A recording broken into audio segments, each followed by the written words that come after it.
Hi, everyone. Pastor Scott here. It is time for our Tuesday devotion for April 16th. If you take a look at Psalm 44, like I was this morning, it's a pretty daring psalm when you think about it. Who asks the Lord to wake up? Who asks the Lord why he is sleeping? And the psalmist here doesn't stop with those questions. He makes claims regarding God that could seem like accusations. You've rejected us. You've disgraced us. You've given us as sheep for food. You've sold us cheaply. And one of the things that I was thinking is, man, should we be that daring and bold in our relationship with God? But we also need to understand the rest of what the psalmist was doing there, because the claims aren't made without reason. The psalmist opens up his psalm, his lament, with, "Oh God, you've heard with our ears. Our ancestors have told us of work you worked in their days, in the days of old." And he heard those stories of those past faithfulness, how he delivered his people in battles, how he knew that God had claimed his people, that his favor to them was a testimony to the surrounding nations. And this really is not much different from our own experience. When we wrestle and just go through all of the different sorrow and pain and evil that's in our life and in our world, and we wonder, where's God at work in all of this?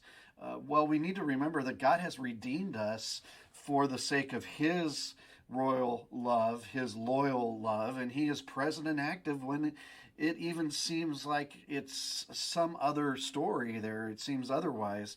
Colossians 1 tells us to give thanks to the Father who's rescued us from the dominion of darkness and transferred us to the kingdom of the Son he loves, because of all things that are in heaven and on the earth that were created by him, and in him all things are held together, because he has well pleased for all the fullness to dwell in him, and through him to reconcile all things to himself by making peace through the blood of Christ. And that's different parts of Colossians chapter 1.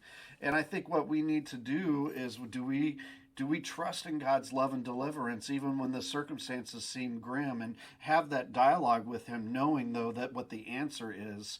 We petition for help, acknowledging his good character in the process and acknowledging the ultimate outcome.